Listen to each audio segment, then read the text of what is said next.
Muy buenos días, hoy es 7 de mayo, levantó la cola y nació un zapallo. Dice un dicho por ahí así, ¿no? Siempre decíamos eso con mi hermana porque hoy es el cumpleaños de ella. Aunque bueno, obviamente no festejamos nunca su cumpleaños, pero bueno. Qué lindo es saber que tu hermana está cumpliendo años y que es su día donde se va a mirar al espejo y se va a ver, no sé, una arruga más, una cana más, aunque ya está llena de canas desde que nació prácticamente. Bueno, empezamos Marcos. Dice...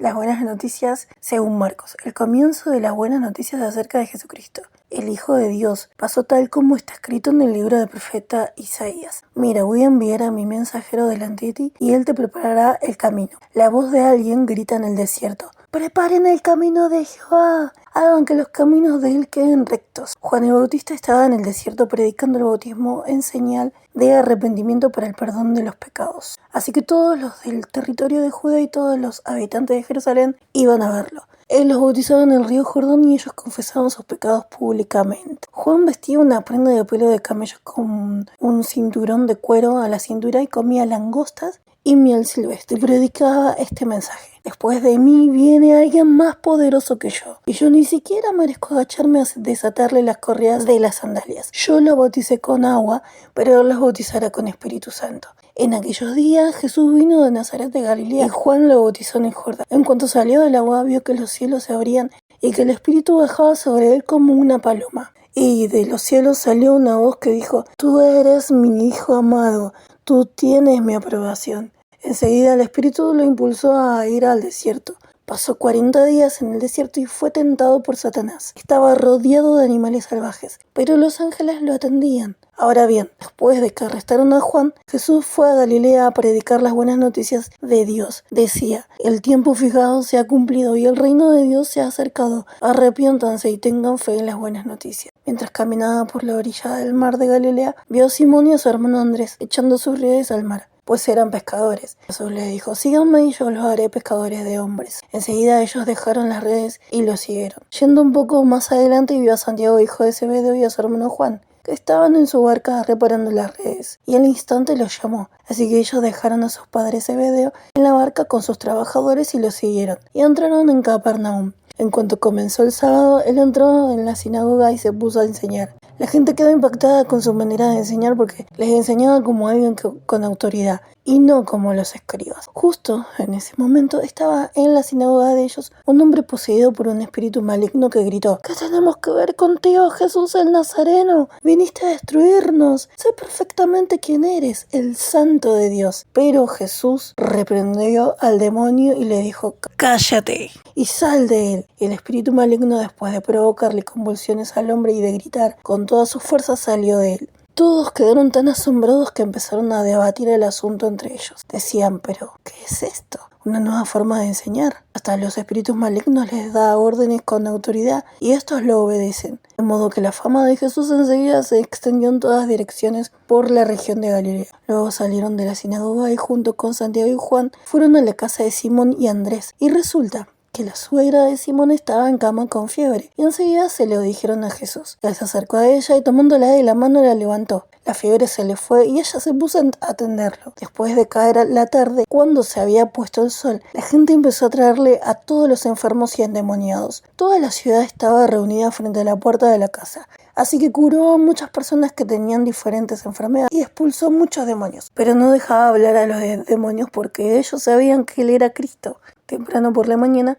mientras todavía estaba oscuro, se levantó y salió. Se fue a un lugar solitario y allí se puso a orar. Pero Simón y los que estaban con él salieron a buscarlo por todos lados. Y cuando lo encontraron le dijeron: todos te están buscando. Pero él les dijo: vámonos a otra parte, a los pueblos vecinos, para que también predique allí, porque para eso he venido. Así que Jesús fue por toda Galilea, predicando en las sinagogas de ellos y expulsando demonios. Un leproso se le acercó suplicándole hasta las de rodillas: que si tú quieres, me puedes limpiar. Jesús se conmovió tanto que extendió la mano, le tocó y le dijo: yo quiero, queda limpio. Enseguida la lepra desapareció y él quedó limpio. Entonces Jesús le mandó que se fuera, justo después de ordenarle con firmeza: cuidado con decirle nada a nadie, eso sí, vete a presentarte ante el sacerdote y lleva por tu purificación las cosas que Moisés indicó, para que les sirva de testimonio. Pero después de irse, el hombre se puso a proclamar lo que había pasado y a divulgarlo por todas partes. Así que Jesús ya no podía entrar libremente en ninguna ciudad.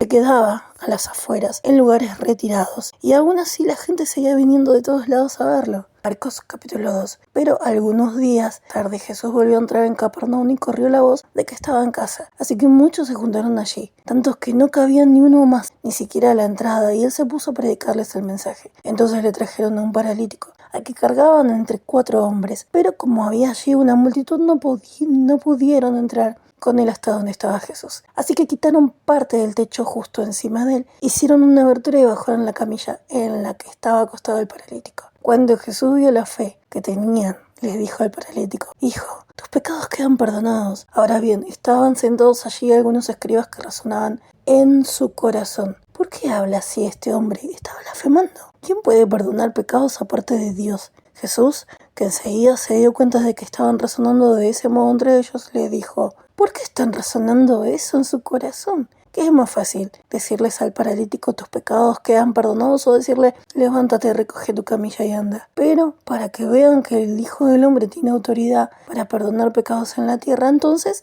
dirigiéndose al paralítico, le dijo: yo te digo, levántate, recoge tu camilla y vete a tu casa. Al instante y delante de todos el hombre se levantó, recogió su camilla y salió caminando. Todos quedaron asombrados y glorificaron a Dios y decían: nunca hemos visto algo así. Una vez más Jesús se fue a la orilla del mar. Toda la multitud venía a verlo y él les enseñaba. Entonces, mientras iba caminando, vio a Leví, hijo de Alfeo, sentado en la oficina de los impuestos y le dijo: sé mi seguidor. Enseguida Leví se levantó y lo siguió. Más tarde Jesús y sus discípulos estuvieron comiendo en su casa. También estuvieron con ellos en la comida muchos cobradores de impuestos y pecadores. Y es que muchos de ellos lo seguían. Pero los escribas, que eran fariseos, al ver que Jesús comía con pecadores y cobradores de impuestos, se pusieron a decirles a los discípulos de él: ¿él come con cobradores de impuestos y pecadores? Al oírlo Jesús les dijo: los que están fuertes no necesitan un médico, pero los enfermos sí. No vine a llamar a justos, sino a pecadores. Resulta que tanto los discípulos de Juan como los fariseos tenían la costumbre de ayunar. De modo que vinieron y le preguntaron: ¿por qué los discípulos de Juan y los discípulos de los fariseos tienen la costumbre de ayunar, pero tus discípulos no? Jesús les contestó: mientras el novio está con sus amigos, estos no tienen por qué ayunar, ¿verdad? No estaría bien que ayunaran mientras está con el novio, pero llegará el día en que les quitarán al novio y ese día sí ayunarán. Nadie cose un parche de tela nueva en un manto viejo. Si alguien lo hiciera, la tela nueva, al encogerse, tiraría de la prenda vieja y la ruptura se haría mayor. Por otro lado, nadie pone vino nuevo en odres viejos. Si alguien lo hiciera, el vino reventaría el cuero y se perdería y los odres ya no servirían. Más bien el vino nuevo se pone en odres nuevos. Ahora bien, él iba cruzando un sábado los campos de cereales y sus discípulos comenzaron a arrancar algunas espigas mientras caminaban. Así que los fariseos le dijeron: mira eso, ¿por qué están haciendo lo que no está permitido hacer en sábado? Pero él les contestó: que nunca han leído lo que hizo David cuando se vio en necesidad y él y sus hombres tuvieron hambre. ¿No leyeron en el relato acerca del sacerdote principal Abiatar lo que hizo David cuando entró en la casa de Dios? Él comió de los panes de la presentación y también los compartió con sus hombres, y a nadie le está permitido comer de ese pan excepto a los sacerdotes. Entonces le dijo: el sábado se hizo para la gente y no la gente para el sábado, así que el Hijo del Hombre es Señor hasta el sábado. 3. Marcos 3. Una vez más él entró en una sinagoga y allí había un hombre que tenía una mano paralizada. Los fariseos no le quitaban los ojos de encima a Jesús para ver si curaba a ese hombre en sábado y así poder acusarlo. Entonces Jesús le pidió al hombre que tenía la mano paralizada: levántate y ven aquí al centro. Luego les dijo: ¿qué está permitido en sábado? ¿Hacer el bien o hacer daño? ¿Salvar una vida o quitar una vida? Pero ellos se quedaron callados y Jesús, después de mirar con indignación a los que estaban a su alrededor y sintiéndose muy dolidos al ver que tenían el corazón tan duro, le dijo al hombre: extiende la mano. Cuando él extendió la mano se le recuperó. Entonces los fariseos salieron de allí de inmediato e empezaron a reunirse con los miembros del partido de Herodes para planear la muerte de Jesús. Pero Jesús se dirigió al mar con sus discípulos y una gran multitud de Galilea y de Judea lo siguió. Hasta de Jerusalén, de Idumea, del otro lado del Jordán y de los alrededores de Tiro y Sidón llegó una gran multitud, pues habían oído todo lo que él hacía. Así que él les pidió a sus discípulos que le tuvieran lista una pequeña barca para evitar que la multitud lo apretara. y es que como había curado a tantos, todos los que tenían enfermedades graves se le echaban encima para tocarlo. Hasta los espíritus malignos caían a sus pies cuando lo veían y gritaban: «¡Tú eres el Hijo de Dios!». Pero una y otra vez Jesús les ordenaba con firmeza que no le dijeran a nadie quién era él. Luego subió a una montaña y mandó llamar a los que él quiso, y ellos se reunieron con él. Entonces formó un grupo de 12 a los que llamó apóstoles. Ellos lo acompañarían y los enviaría a predicar, y les daría autoridad para expulsar demonios. En el grupo de 12 que formó estaban Simón, a quien también llamó Pedro, Santiago hijo de Zebedeo y sus hermanos Juan. Me voy a tener un segundo acá. En el versículo Marcos 3:14 dice: entonces formó un grupo de 12 a los que llamó apóstoles. Ellos lo acompañarían y él los enviaría a predicar. Les daría autoridad para expulsar demonios. O sea, de una multitud, ¿sí? De un lugar tras otro donde él iba, donde se formaban multitudes alrededor de él, solamente para escucharlo hablar o conversar o para que los curara. Él solamente capacitó a 12 de sus discípulos o seguidores y los nombró apóstoles y les dio poder para quitar demonios. No lo hizo sobre la multitud. O sea que de la cantidad de gente que se supone que quita demonios solamente por gritarle a una persona o por intentar gritarle a un espíritu, no es así que se sale un demonio de una persona. Si en el caso de que haya una persona que está endemoniada, uno supone que esa persona está endemoniada, uno frente a un ataque se pudiera poner a leer la Biblia, voz baja, tranquilo, orándole a Jehová, pidiéndole, ¿no? Uno puede tener la capacidad de estar leyendo. Yo cuando estoy leyendo estoy todo el tiempo pidiéndole a Jehová que me ayude, que me proteja. Se puede dividir la mente en dos en el momento que uno está leyendo, intentando comprender y encima conectándose con Dios para que Dios nos guíe a poder entender algo específicamente. Entonces, en un momento donde uno por ahí tiene un ataque de una persona que está con furia, con ira, siempre tratar de buscar la manera de ponerse a mí me sirvió mucho hace poco que tuve un enfrentamiento con una persona que estaba así con mucha ira. Probé de todas las maneras, pidiéndole a Jehová, rogándole. Me puse a leer la Biblia en un momento y en ese momento fue donde empezó a aflojar la persona. Y también en un momento que puse un discurso de uno de los hermanos del broadcasting que es ungido, ahí esa persona le dio y se fue de delante mío. Así que bueno, uno tiene que encontrar la manera cuando siente que realmente la persona que está agrediéndolo a uno no es la persona, sino que hay un espíritu detrás de toda esa conmoción que siente en ese momento, o esa ira que siente contra uno de nosotros, ¿no? No es... Jesús sí tenía mucha autoridad como para conversar y para discursar, ¿no? Que seguramente que ninguno de los mejores oradores de hoy por hoy de todo el mundo, de esos coaching que hacen motivación personal, o que nos enseñan a vender o que nos enseñan a conversar o a discursar, puede siquiera llegarle a los talones a Cristo Jesús. La manera en que Él les hablaba a las multitudes y que Él iba diciendo cosas, ¿no?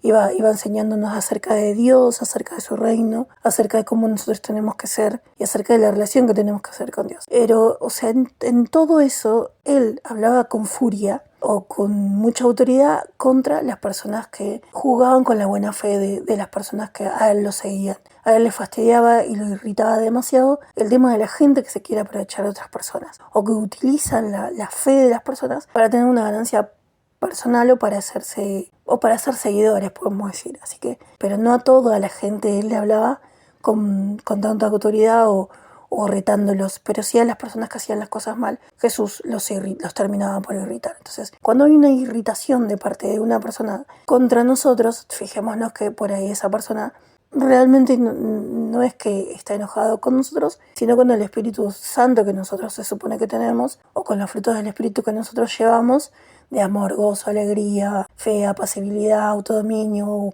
autocontrol, amor. Esas cosas son las que a la otra persona por ahí le puede llegar a irritar de nosotros. Entonces dejémoslos en las manos de Jehová, que por ahí esa persona con el tiempo se da cuenta que no es que nosotros queremos hacerle la guerra a nadie o sobresalir o destacar sobre ningún grupo de personas o sobre ninguna familia o sobre ninguna persona, sino que somos así constantemente porque nos apoyamos mucho en Jehová y en ser como Jehová es. Jehová es así, todo amor, toda alegría, todo gozo. Obviamente que siempre va a haber roces. Otra cosa es que una persona nos haga sentir que lo irritamos. Si irritamos a una persona podemos cortar el contacto y alejarnos de esa persona. Pero otra cosa es también el tema de la violencia, de que una persona se sienta agredido por nosotros porque sí, de solo mirarnos. Tenemos una parte espiritual fuerte que hace que nos movamos o que hagamos lo que Jehová quiere que hagamos. Estamos en buena conexión con Jehová. Pero también hay gente que está en conexión con Satanás constantemente. Entonces, de solo vernos pueden irritarse o de solo tenernos delante de ellos, así como tal como los demonios, pueden sentirse como amenazados. Entonces nosotros siempre tener esa actitud de paz, ¿sí? De que está todo bien y dejar, cuando vemos a una persona que es así, que tiende a burlarse, a pelear, esas personas que constantemente están buscando la manera de callarnos o de perturbar nuestra paz, dejarlo en las manos de Jehová. Hacer una oración a Jehová constantemente y decirle, bueno, por favor, encárgate de tal persona, porque de verdad es un fastidio.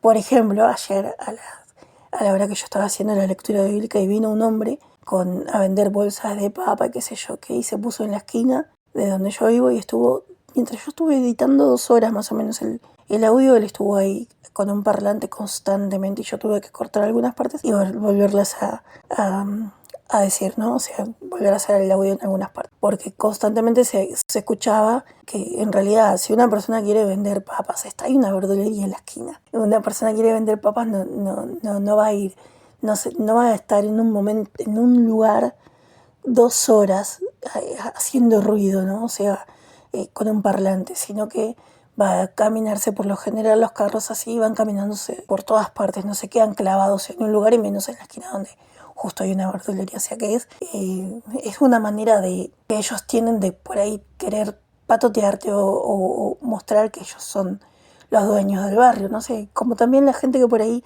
hay grupos, ¿no? Pero por ahí son muy políticos, pero aunque uno por ahí los conoce y lleva años siendo vecinos o hemos compartido muchas cosas juntos, como por ejemplo, no quiero dar nombres, pero que de verdad son grupos políticos que se encargan de tener limpias todas las veredas. El punto es que el barrio esté limpio constantemente porque todos pagamos los impuestos, entonces todas las veredas deberían de estar limpias. Pero hay gente que viene de otros lugares, como por ejemplo Ituzaingó, Castelar, ¿no? Que son de otros partidos políticos, y aparte de otros partidos que no son de La Matanza que interfieren en lo que es la limpieza de las veredas. Entonces por ahí van a ver, si alguien me conoce, que mi vereda está llena de basura, pero bueno, yo estuve limpiando mi patio y todo eso y desarmaron las cajas, hicieron un desastre y dejaron todo ahí tirado así. Y por más que uno quiere pedir al grupo Obregón de acá de la Justina de Dorrego que se limpie esa parte de la vereda, también mi vecina de parte de la izquierda, derecha, no sé qué sería, tira todo el tiempo basura, que no sé si es que todos los vecinos creen que acá es un basural o qué,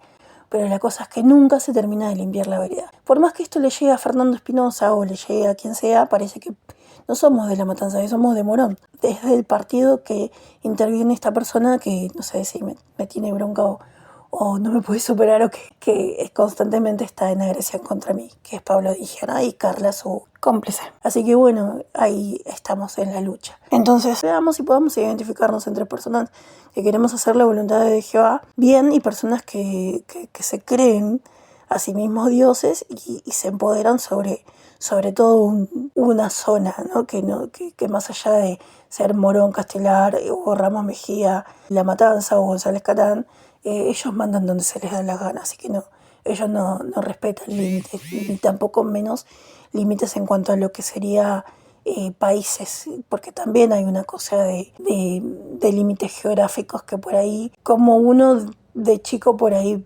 dijo, no me gusta tal nación o tal, qué sé yo, por ahí yo tengo una cosa contra los paraguayos porque mi padre biológico es paraguayo. La dejó sola, abandonada a mi mamá, y formó otra familia, así que entiendo eso, pero a nivel emocional por ahí uno le gustaría tener una charla o una comida con su papá o tomar unos mates, pero no se puede dar. Entonces uno por ahí, viendo que alrededor de mi casa está todo rodeado de paraguayos, uno que todo el tiempo están haciendo ruido y haciendo ruido fuerte, que son más allá de lo normal, y ellos siguen así haciendo ruidos y conviviéndose más de 8 años así con ruidos y con ruidos molestos de música potenciada y un montón de cosas. Es como que da bronca y te da es como una sensación de impotencia de, no sé, querés que me mude del barrio, que no viva más acá. Es como se quieren apoderar de todo, no sé, Bueno, yo estoy solamente en este lugar, pero vos vas al hospital y también en el hospital, por más que se diga y se ponga un límite a la frontera con Bolivia, qué sé yo qué, y los cirujanos son bolivianos y también hay colombianos y venezolanos, y cuando vos vas a sacar un turno delante tuyo o a hablar con el cirujano que acaba de operar a tu hija, hay una colombiana conversando y como si fuese un supermercado, el lugar donde uno tiene que ir a hablar con el cirujano para ver mínimo si tu hija está viva, si sobrevivió a la operación, y que es un desmadre que una pibita colombiana esté ahí dejándose toquetear por todos los otros médicos que pasan, y está el cirujano detrás de ella esperando para hablar con la mamá que está preocupada por la salud de su hija, y la colombiana esa que está como de compras o como si fuese un shopping, no sé qué haciendo. Entonces te da una cierta indignación, pero bueno, ¿son cosas políticas o son cosas de Dios, no?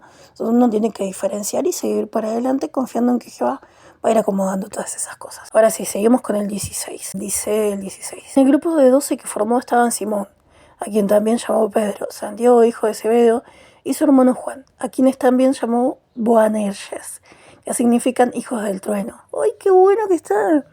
Mira, lo leí un montón de veces y recién ahora le presté como más atención. O actualizada la Biblia, entonces ahora entendemos un poco más. Lo leo de nuevo, el 17 dice Santiago, hijo de Zebedeo, y su hermano Juan, a quienes también llamó Boanerges, que significa hijos del trueno. Andrés, Felipe, Bartolomé, Mateo, Tomás, Santiago, hijo de Alfeo, Tadeo, Simón, el cananita, y Judas Iscariotes, el que más lo traicionó, el que más tarde lo traicionó, dice. Dije así capaz que porque sé que Judas Iscariotes se verificó de que él venía robando de las contribuciones que hacían las multitudes y que tenían para darle a los pobres, ¿no? Bueno, no solamente lo traicionó por 30 piezas de plata cuando lo atraparon a Jesús y luego lo asesinaron, sino que Judas venía traicionando y robando de lo que era el tesoro de ellos o las contribuciones que ellos juntaban de las multitudes que se acercaban, y también lo ayudaban a los 12 apóstoles y a Cristo con dinero, ¿no? Obviamente para seguir pudiendo ir transmitiendo el mensaje, aunque ellos todo el dinero que recaudaban lo repartían entre los pobres. Una especie hay un personaje de Disney que es Peter Pan, me parece que es, que repartía a los pobres las cosas de los ricos. Bueno, una especie así hacía con las multitudes que eran vulnerables. 19. Y Judas Iscariote, el que más tarde lo traicionó, después Jesús entró en una casa, y una vez más se reunió tal multitud que ellos ni siquiera podían comer. Cuando su familia se enteró de lo que estaba pasando, fueron a buscarlo para llevárselo, pues decían, se ha vuelto loco. Por su parte, los escribas que habían bajado de Jerusalén decían, está poseído por Beelzebú. Mirá, decían que Jesús estaba poseído. Expulsa a los demonios por medio del gobernante de los demonios. Pero él les pidió que se acercaran y les habló usando comparaciones. Dijo, ¿cómo va a expulsar Satanás a Satanás? Los hacía razonar. Si un reino se divide internamente, no puede mantenerse en pie.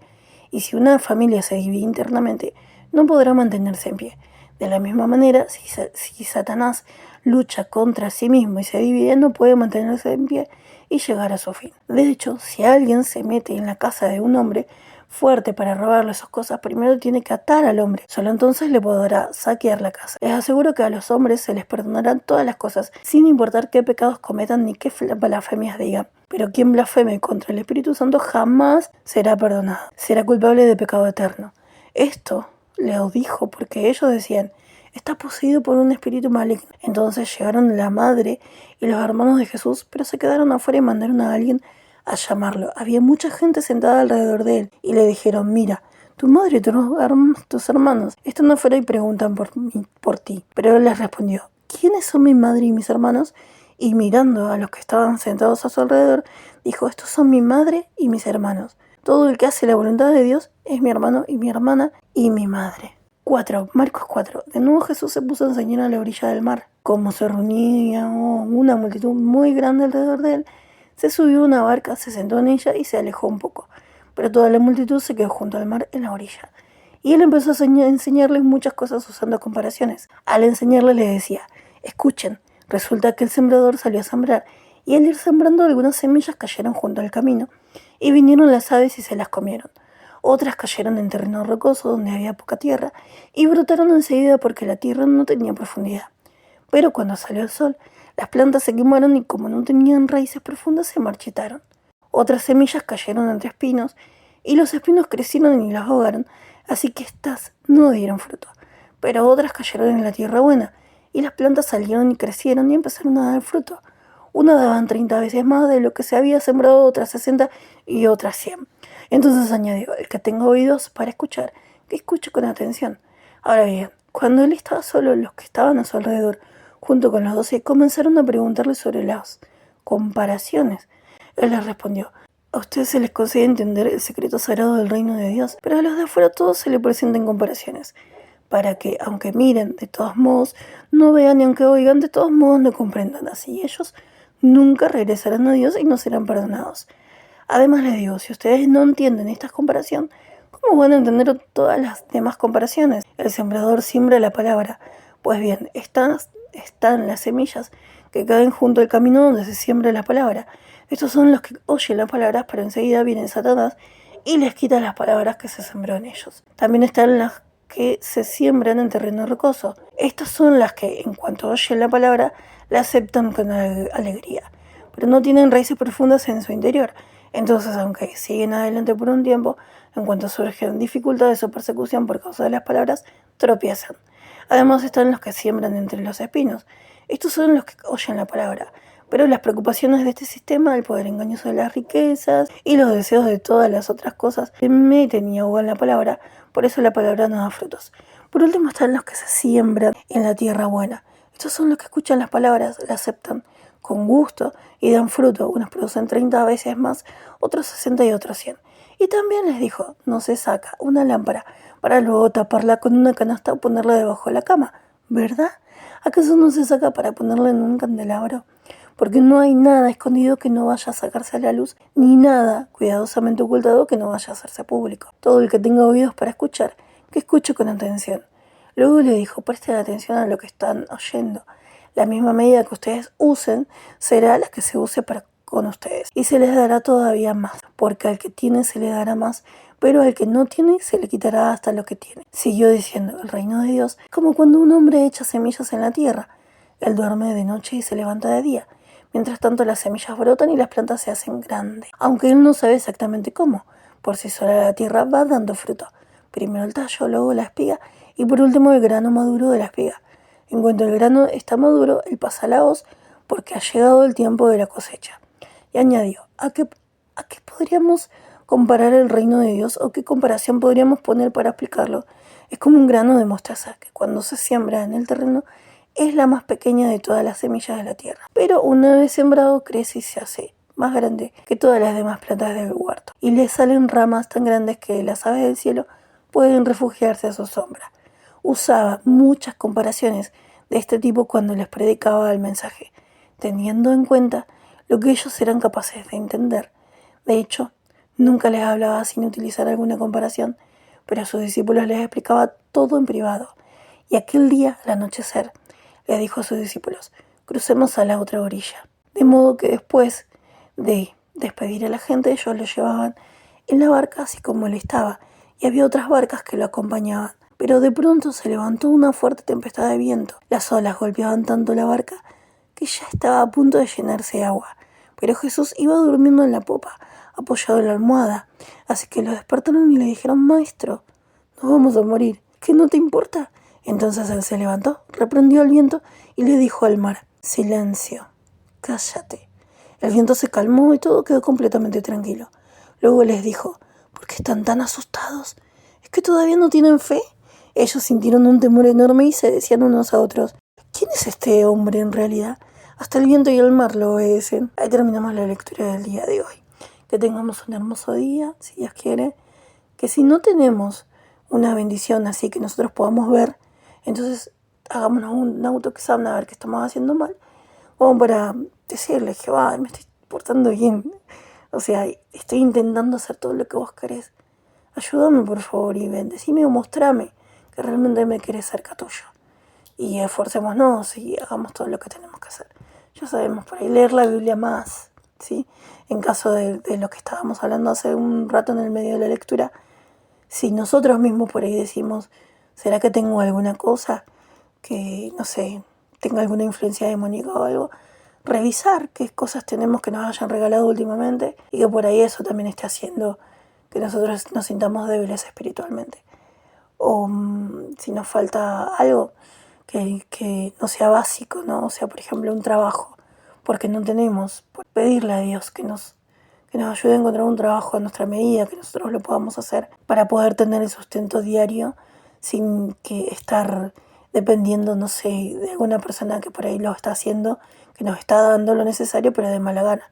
O por ahí nosotros sentimos que tenemos que hacernos cargo de una situación de alimentos en nuestra casa o de faltas de alguna otra cosa, mismo ropa, zapatillas o un celular nuevo que queramos, ¿no? Nosotros poder tener la fuerza como para ganarnos eso. En cuanto a todo lo que nosotros queramos y lo que necesitemos, y lo más importante, tener buena salud, pidámoselo a Jehová, que Jehová va a cumplir todas nuestras necesidades, todo lo que nosotros necesitamos. Si estamos solas y necesitamos una buena amiga o un buen amigo, o una pareja, un novio o una novia, o decidirnos si nos vamos a casar o no con tal persona, o si realmente vale la pena esforzarnos por hacer las paces con tal o cual persona que estamos enojados, o por ahí no nos llevamos muy bien, estamos casados y no nos llevamos muy bien con nuestra pareja, también pedírselo a Jehová, ¿no? Esforzarnos por tener una buena convivencia, ¿sí? Y por ahí perdonar cosas que uno no puede cambiar de la otra persona, que aceptar que, bueno, esa persona es así y siempre va a tener esas actitudes que por ahí las aprendió de la mamá o las lleva dentro de parte del padre. Hay personas que por ahí, yo siempre fui bastante desprolija, nunca hice la cama, en mi casa apenas me levanté. Y hasta que me junté con personas que por ahí tenían todo impecable cada vez que yo entraba a la casa, ¿no? Y uno va siendo como es, de parte de la mamá o de parte del papá, de parte de mi mamá es bastante desprolija. Y después uno va viendo cómo vivían otras personas y uno va adoptando esas maneras de vivir. Entonces qué lindo es entrar a una casa y que esté todo ordenado, todo limpito, los platos impecables, la ropa ordenada en su lugar, ¿no? Y uno dice, acá no vive nadie prácticamente, ¿cómo hacen para tener todo impecable todo el tiempo? Es disciplina, constancia en cuanto a tener una nueva forma de vivir. Y queda tan hermoso eso que es contagioso. Así que yo me esfuerzo por tener todo limpio, porque yo he visto personas que pueden tener una vida normal y constantemente, ¿no? Hay gente que dice, yo me levanto a las 6 de la mañana, limpio el patio, tan temprano, digo yo. Y después trabajo en tal lugar, acompañándolo a mi marido. Y después limpio toda mi casa, ¿no? Y tienen esa costumbre de voy pasando por el comedor y si hay algo en la mesa lo voy guardando en su lugar, ¿no? Y en un instante, si uno se pone las pilas, limpiar toda la casa te lleva 1 hora, 2 horas.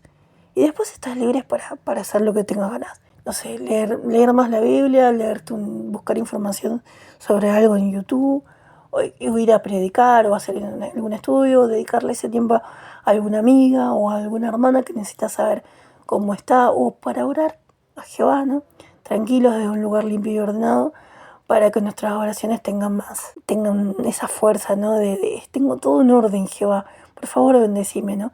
Ese mérito que necesitamos cada uno de nosotros para que Jehová escuche nuestras oraciones y las conteste rápidamente. Aparte de, obviamente, ¿no? Tener tiempo para bañarnos todos los días, para ponernos lindos, cortarnos las uñas y esas cosas, ¿no? Depilarnos las mujeres, hacernos un color en el pelo, mirarnos un rato en el espejo y decir, puedo cambiar esto, puedo modificar esto, puedo alimentarme mejor para tener más energía o para preparar mi cuerpo, ¿no? Las chicas por ahí más adolescentes, como para no sé, tener más masa, digamos, o para que, qué sé yo, alguna por ahí quiere ser mamá y hay que alimentarse bien y tener un cuerpo que las caderas resistan un embarazo, ¿no? Porque si son demasiado flacas, por ahí el cuerpo no resiste lo que es un embarazo, así que hay que tener un peso, no de modelo, sino un peso como para tener una vida de, si quieres ser mamá, poder ser mamá y que tus caderas aguanten todo eso. Así que bueno, hay que ir preparándonos para todas las situaciones constantemente y ser conscientes.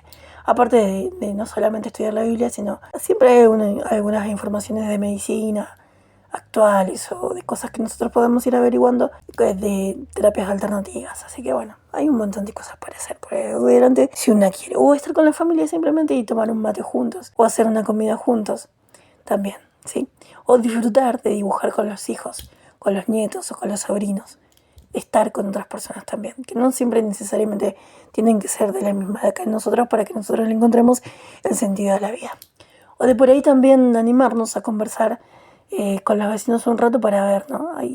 O con, no sé, si uno viaja, a veces también está bueno, o está en una fila de un médico, conversar con las personas, escuchar las experiencias de ellos para ver si qué sé yo, de alguna manera es también como dejar que otra persona haga una catarsis y nosotros en ese momento escuchar con atención y después nosotros podemos desde nuestra propia experiencia también sacar nuestras propias conclusiones en cuanto a una opinión sobre un lugar específico como una institución, un hospital o una escuela. Así que bueno, eso, comportamos la vida y hagamos que Dios traiga su reino y que los efectos de ese reino o que Cristo Jesús, así como tuvo poder en su momento para curar y para enseñar y tuvo tiempo, ahora haga su tiempo para estar con nosotros, ¿sí? Y los efectos de su poder que leímos en el libro de Mateo, que se notaría desde este a oeste, ¿no? En toda la tierra se notaría que estamos bajo la presencia de Cristo, que ahora Jesús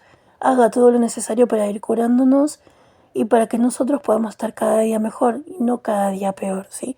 Listos para que si Dios decide es la gran tribulación o es el Armagedón, nosotros podamos, ¿sí?, tener todos los puntos como para sobrevivir, ¿sí?, y poder disfrutar después del paraíso, que entre todos lo vamos a ir haciendo, o de ir reencontrándonos con nuestros seres queridos que tanto extrañamos. Nada más, muchísimas gracias por escucharme y por compartir la lectura conmigo. Dios nos bendiga.